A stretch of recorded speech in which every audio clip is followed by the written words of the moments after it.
প্রিয় সুধী, পথে পথে চ্যানেলে আপনাদেরকে আমি আপনাদের প্রিয় ট্রাভেলার জাদু আর একবার ওয়েলকাম করছি। সারা বিশ্ব ঘুরে আমরা চলে এসেছি আমাদের প্রাণের দেশ, ভালোবাসার দেশ, আপনার দেশ, আমার দেশ, সবার দেশ, সোনার বাংলা, বাংলাদেশে। বাংলাদেশে স্বাগত জানাচ্ছি নতুন আরেকটা এপিসোডে।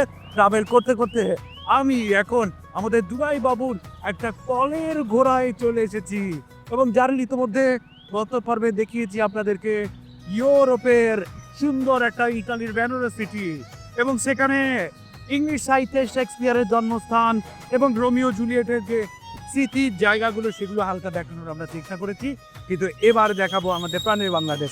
দাঁড়াও, আমরা দাঁড়াই, আমরা এখানে একটু কথা বলি, ঠিক আছে? আজকে বাংলাদেশটা ঘুরায় ঘুরায় তোমাদেরকে দেখাবো, তোমরা দেখবা সুন্দর মতো আর কমেন্টে জানাবা আমাদের এই প্রাণের বাংলাদেশ কত সুন্দর। দুই ধারে নদী, মাঝখানে আমি, আহা কি অনুভূতি। আর দেখতে পাচ্ছ, আর সঙ্গে আমি যাকে নিয়ে ঘুরছি তার সঙ্গে পরিচয় না করা দিলে তো হবে না, তাই না? আমাদের প্রিয় দুবাই বাবু, আর তার এই কলের যে একটা মোটর আছে, আমি বলি যেটা কলের ঘোড়া, এই কলের ঘোড়াতে আমরা ঘুরে বেড়াচ্ছি। কলের ঘোড়াটাও দেখালাও। এবার একটু দুবাই বাবুর সাথে কথা বলো।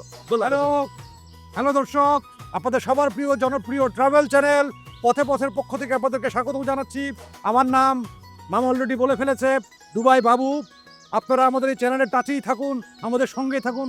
এবার আমাদের এই এলাকায় মামা এসছে, মামার নিজের এলাকা। এই এলাকার সমস্ত রিসোর্ট এবং সমস্ত চমৎকার দৃশ্য এবং জায়গাগুলোকে আপনাদের সঙ্গে পরিচয় করিয়ে দিবে। কীভাবে আসবেন, কীভাবে আসবেন না, সেগুলো বিস্তারিত বলে দিবে মামা। আমাদের সঙ্গেই থাকুন। হ্যাঁ, আমাদের সঙ্গেই থাকুন। আমরা একটু ঘুরবো, এখানে কিছু পিকনিক স্পট আছে। যদি রিসোর্ট পাই রিসোর্টও দেখাবো, তবে পিকনিক স্পট আছে এটা আমি শিওর। যেহেতু এত সুন্দর একটা প্রাকৃতিক দৃশ্য, এই ন্যাচারাল একটা জায়গাতে পিকনিক স্পট থাকবে, সেখানে কিভাবে আসবেন, বাজেট কত, সব আপনাদের জানাবো। কিন্তু এই মুহূর্তে আমরা যাচ্ছি আমাদের নেক্সট ট্রিপে। চলো দুবাই বাবু, চলেন মামা। আমাদের সঙ্গে থাকো আর কমেন্টে জানাবা কেমন লাগতেছে আমাদের আজকের এপিসোড, ঠিক আছে? Let's go, let's go, let's go.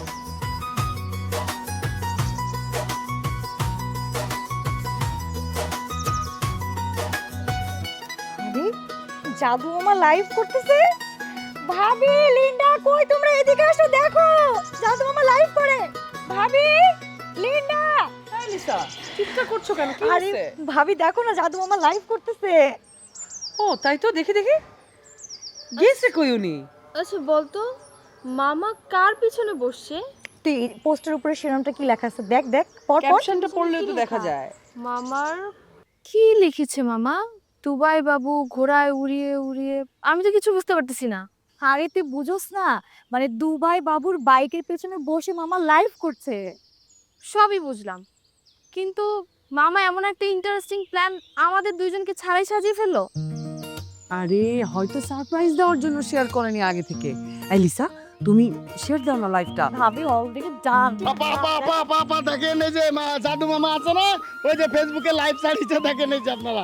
জি জনাব, অলরেডি আমরা 42 আপনারা দেখে ফেলেছেন, তাই লাইক কমেন্ট শেয়ার মেরে দেন তাড়াতাড়ি। How fortified, no credibility, okay? My English copy paste মারতো কেন? আই এম হান্টিং আছে ব্যাগরিফাইড। কি রে বলটু, নিউ এডিশন যোগ করলি মনে হয়। কন্টেস্টিং ব্যাগিফাইড। ব্যাগরিফাইড এটা তো পুরনো, এটা তো আগে শুনেছিস না? হান্টিস্টিংটা মেবি নিউ এডিশন। আচ্ছা ভাবি বলো তো, বলতো এরকম আজগবি ইংলিশ কোত্থেকে পায়? আরে ওর গ্রামের বাড়িতে ওর ছোটবেলার একটা ফ্রেন্ড আছে। ও যখনই গ্রামের বাড়িতে যায় তখনই নাকি ওর ওই ফ্রেন্ড এই সমস্ত মানে ইংরেজি আবিষ্কার করে। ও ওখান থেকে শিখে শিখে এসে আমাদের সামনে বোমা ফাটায়।